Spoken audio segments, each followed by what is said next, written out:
Tata curve Indian market में launch हो चुकी है और आज के इस वीडियो में हम टाटा कार्व को कंपेयर करने वाले हैं टाटा नेक्सॉन के साथ। बेसिकली ये वीडियो होने वाली है अगर आप नेक्सॉन चलाते हो तो क्या आपको अपग्रेड करके टाटा कार्व लेनी चाहिए। कुछ ऐसे पॉइंट आपके साथ शेयर करूंगा जिसका माध्यम से आपको समझ में आ जाएगा आपको टाटा कार्व पर अपग्रेड करनी चाहिए या फिर नहीं। तो चलिए शुरू करते हैं आज के इस वीडियो को। तो सबसे पहले डायमेंशन से स्टार्ट करते हैं। तो कार्व की लेंथ रहेगी 4308 मिलीमीटर, नेक्सॉन की रहेगी 3995 मिलीमीटर, विड्थ रहेगी 1810 मिलीमीटर, 1804 मिलीमीटर, हाइट रहेगी 1630 मिलीमीटर, 1620 मिलीमीटर, व्हील बेस रहेगी 2560 मिलीमीटर, 2498 मिलीमीटर, बूट बेस रहेगी 500 लीटर की 382 लीटर की, टायर साइज रहेगी 16, 17 और 18 इंचेस की। नेक्सॉन में 16 इंचेस की स्टैंडर्ड व्हील साइज आपको मिल जाएगी। ग्राउंड क्लियरेंस दोनों ही गाड़ियों में आपको 208 मिलीमीटर की मिल जाएगी। अब डायमेंशन को अगर यहाँ पर कंपेयर करें तो नेक्सॉन एक साफ 4 मीटर एसयूवी है जबकि कार्व एक साफ कॉम्पैक्ट एसयूवी है। क्रेटा ग्रैंड विटारा जितनी बड़ी होगी ये गाड़ी तो आपको केबिन स्पेस तो ज्यादा मिलेगा ही क्योंकि ये एक साफ कॉम्पैक्ट एसयूवी है और नेक्सॉन एक साफ 4 मीटर एसयूवी है। तो आपको 300 मिलीमीटर प्लस लेंथ मिलने वाली है कार्व में। विड्थ और हाइट में कोई बहुत ज्यादा अंतर नहीं है, आपको प्रैक्टिकल कंडीशन में वो फील भी नहीं होगा। लेकिन व्हील बेस की बात करें तो यहाँ पर 62 लीटर की ज्यादा व्हील बेस मिलेगी, बूट बेस आपको 118 लीटर की ज्यादा मिलेगी, टायर साइज आपको 2 इंच ज्यादा मिलेगी और आपको ग्राउंड क्लियरेंस सिमिलर मिलेगी। तो अगर आप नेक्सॉन को स्किप करके कार्व पर अपग्रेड करते हो तो आपको ज्यादा व्हील बेस बूट बेस मिल जाएगी, अर्थात गाड़ी के अंदर काफी बढ़िया आपको केबिन बेस मिलेगी, बूट बेस ज्यादा मिलेगी, आप ज्यादा सामान कैरी कर सकते हो किसी भी ट्रैवलिंग के दौरान और आपको ज्यादा लेंथ भी मिलती है जिसका वजह से पीछे का जो रो है उसमें आपको काफी बढ़िया headroom, leg room, shoulder room मिलने वाली है। कॉम्प्रोमाइज आपको नहीं करना पड़ेगा नेक्सॉन को अगर स्किप करके कार्व पर जा रहे हो तो। अब चलिए आगे बढ़ते हैं और बात करते हैं इंजन परफॉर्मेंस के बारे में। तो यहाँ पर कार्व में आपको टोटल 3 इंजन ऑप्शन मिलता है जबकि नेक्सॉन में आपको 2 इंजन ऑप्शन मिलता है और नेक्सॉन के इंजन को ही अपग्रेड करके आपको कार्व में दिया गया है। तो कार्व में आपको मिल जाता है 1200 सीसी का 3 सिलेंडर रेवोटॉन पेट्रोल इंजन जो 118 बीएचपी के साथ 170 एनएम टॉर्क जनरेट करता है। 6 स्पीड मैनुअल के साथ 7 स्पीड डीसीटी ऑटोमेटिक ट्रांसमिशन का ऑप्शन यहाँ पर मिल जाता है। दूसरी इंजन ऑप्शन है नया वाला 1200 सीसी का 3 cylinder Hyperion turbo petrol engine जो 123 बीएचपी के साथ 225 एनएम टॉर्क जनरेट करती है। 6 स्पीड मैनुअल के साथ 7 स्पीड डीसीटी का ऑप्शन इसमें भी मिलता है। और तीसरा वाला इंजन ऑप्शन है 1500 सीसी का 4 सिलेंडर क्रायोजेट डीजल इंजन जो 116 बीएचपी के साथ 260 एनएम टॉर्क जनरेट करती है और इसमें भी 6 स्पीड मैनुअल के साथ 7 स्पीड डीसीटी गियरबॉक्स का ऑप्शन मिल जाता है। तो यहाँ पर आप इंजन को देख ही सकते हो, नेक्सॉन सोर्स इंजन को ही अपग्रेड करके आपको कार्व में दिया गया है और जो नया turbo petrol engine option company ने यहाँ पर लॉन्च की है वो भी कोई खास ज्यादा पावर जनरेट करके आपको देता नहीं है। तो आप अगर नॉर्मल जो टर्बो पेट्रोल है उसके मुकाबले अगर आप हाइपेरियन टर्बो पेट्रोल इंजन को चलाकर देखोगे तो कोई बहुत ज्यादा अंतर आपको फील नहीं होने वाला, आपको एक जैसा ही फील होगा क्योंकि टाटा परफॉर्मेंस के साथ साथ माइलेज को भी ध्यान में रखती है, इसीलिए आपको ठीक ठाक परफॉर्मेंस के साथ ठीक ठाक माइलेज भी मिल जाए उसी को ध्यान में रखते हुए इस नया इंजन को डेवलप की है। जबकि नेक्सॉन में मिल जाता है आपको कार्व के अपग्रेडेड इंजन का पहला वाला वर्जन अर्थात पुराना वाला वर्जन जो कि है 1200 सीसी का 3 सिलेंडर रेवोटॉन टर्बो पेट्रोल इंजन जो 118 बीएचपी के साथ 170 एनएम टॉर्क जनरेट करता है। 5 speed manual, 6 speed manual, 6 speed AMT और 7 स्पीड डीसीटी गियरबॉक्स का ऑप्शन इसमें मिलता है। दूसरी तरफ डीजल की बात करें तो यहाँ पर आपको मिलता है 1500 सीसी का 4 सिलेंडर रेवोटॉन टर्बो डीजल इंजन जो 113 बीएचपी के साथ 260 एनएम का टॉर्क जनरेट करता है। 6 स्पीड मैनुअल के साथ एएमटी गियरबॉक्स का ऑप्शन भी आपको इसमें मिल जाता है। तो ये टोटल 2 रीजन थी अगर आप नेक्सॉन को छोड़ के कार्व पर अपग्रेड करना चाह रहे थे तो 2 रीजन मैंने आपको दे दिया है। आपको better cabin space, boot space मिलने वाली है, टायर साइज आपको 2 इंचेस ज्यादा मिलेगी, इसके अलावा इंजन परफॉर्मेंस आपको बेहतर मिलेगी और आपको डीजल में जेन्युइन ऑटोमेटिक ट्रांसमिशन का भी ऑप्शन मिल जाता है जो नेक्सॉन में नहीं मिल पाता। नेक्सॉन में आपको सस्ता जुगाड़ AMT मिलता है। अब बात करते हैं कॉम्फर्ट फीचर्स की। सबसे पहले कॉमन फीचर्स की बात कर लेते हैं जो दोनों ही गाड़ियों में मिल जाता हो।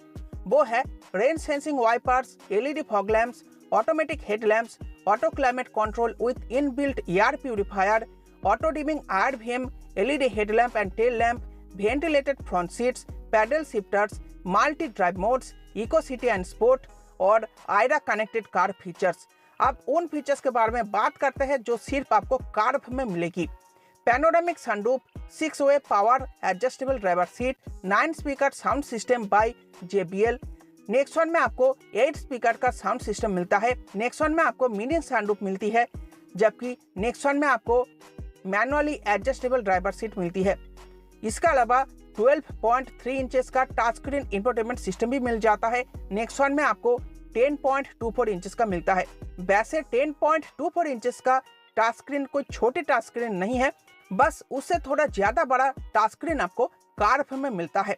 इसके अलावा 2 स्टेप रिक्लाइनिंग रियर सीट और जेस्चर कंट्रोल्ड पावर टेलगेट, ये कुछ फीचर है जो आपको कार्व में एक्स्ट्रा मिल जाता है, नेक्सॉन में नहीं मिलता।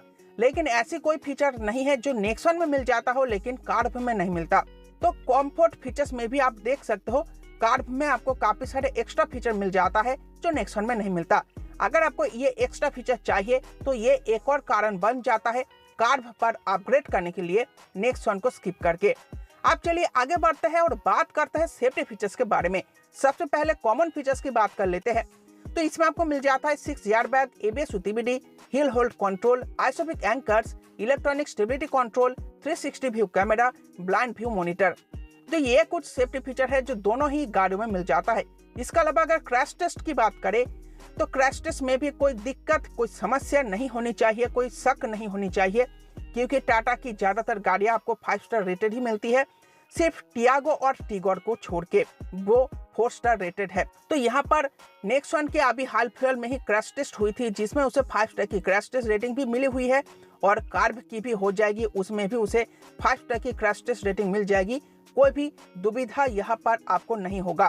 लेकिन अगर बात करें कार्व में एक्स्ट्रा आपको क्या सेफ्टी मिलता है तो वो है ADAS लेवल 2 का एक जबरदस्त सेफ्टी पैकेज कार्व में मिल जाता है लेकिन नेक्सॉन में नहीं मिलता। लेकिन एक बात बताना चाहूंगा, ये ADAS लेवल 2 आपको सिर्फ टॉप मॉडल में ही मिलता है, ना ही आपको सेकंड टॉप मॉडल या फिर कोई और मॉडल पर मिलता है। आपको टॉप परचेस करना पड़ेगा, टॉप में ही आपको मिलने वाला है। तो अगर टॉप लेते हो तो ही ADAS का लाभ उठा सकते हो आप, वरना बाकी किसी मॉडलों में ADAS का सपोर्ट नहीं मिलता। अब चलिए आगे बढ़ते हैं और बात करते हैं स्टैंडर्ड वारंटी की। तो यहाँ पर चाहे आप कार्व लो या फिर नेक्सॉन लो, आपको टाटा के अब सभी गाड़ियों में 3 साल या फिर 1 लाख किलोमीटर की स्टैंडर्ड वारंटी मिल जाएगी। तो यहाँ पर कोई भी भेदभाव नहीं है, दोनों ही गाड़ियां बिल्कुल सिमिलर रहेगी। अब चलिए आगे बढ़ते हैं और बात करते हैं एक्सपेक्टेड प्राइस के बारे में।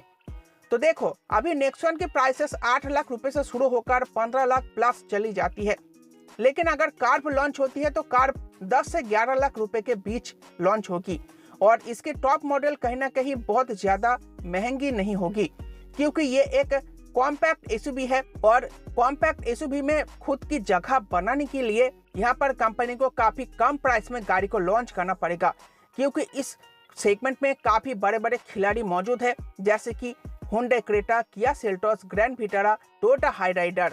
तो इनको कॉम्पीट करने के लिए टाटा को इस गाड़ी को काफी कम प्राइस में लॉन्च करना पड़ेगा, तभी ये टक्कर दे पाएगी और सफल बन पाएगी। अब चलिए आगे बढ़ते हैं और बात करते हैं कंक्लूजन के बारे में। तो देखो, अगर कम प्राइस में टाटा कार्व इंडियन मार्केट में लॉन्च होती है, जो कि होगी ही 100% श्योर है, तो आप नेक्सॉन की सेल्स को और ज्यादा डाउन होते हुए देखोगे, क्योंकि इस सेगमेंट पे पहले से ही बहुत ज्यादा भीड़ मौजूद है। तो उस भीड़ को क्लियर करके खुद की एक पोजीशन बनाने के लिए गाड़ी को कम प्राइस में ही लॉन्च करना पड़ेगा, जैसे कि मारुति ने ग्रैंड विटारा के टाइम किया था। और आपको कम पैसों में बेस मॉडल सिग्मा में ही बहुत सारे फीचर मिल जाते हैं, सिर्फ म्यूजिक सिस्टम को छोड़ के। तो ऐसा ही कुछ टाटा को भी करना पड़ेगा कार्व एसयूवी पर, तभी ये गाड़ी सफल हो पाएगी। और अगर कम प्राइस में ये गाड़ी लॉन्च होती है तो डेफिनेटली नेक्सॉन की सेल्स गिरेगी, क्योंकि आपको नेक्सॉन से थोड़ा ही ज़्यादा पैसा चुकाकर अगर आपको एक बड़ी गाड़ी मिल जाती हो तो क्यों ना उस पर शिफ्ट करा जाए। तो इसी वजह से नेक्सॉन की सेल्स आपको अगले आने वाले भविष्य में घटता हुआ नजर आएगा और कार्व की सेल धीरे धीरे बढ़ता हुआ नजर आएगा। तो ये था पूरा का पूरा वीडियो का निचोड़। आई होप आपको वीडियो पसंद आई होगी और आपको कुछ रीजन या फिर पॉइंट्स दे दिया है क्यों आपको नेक्सॉन के जगह कार्व पर शिफ्ट होना चाहिए या फिर अपग्रेड करना चाहिए। तो ये था आज का वीडियो। आई होप आपको वीडियो पसंद आई होगी। वीडियो को लाइक करके जाना। Bye bye.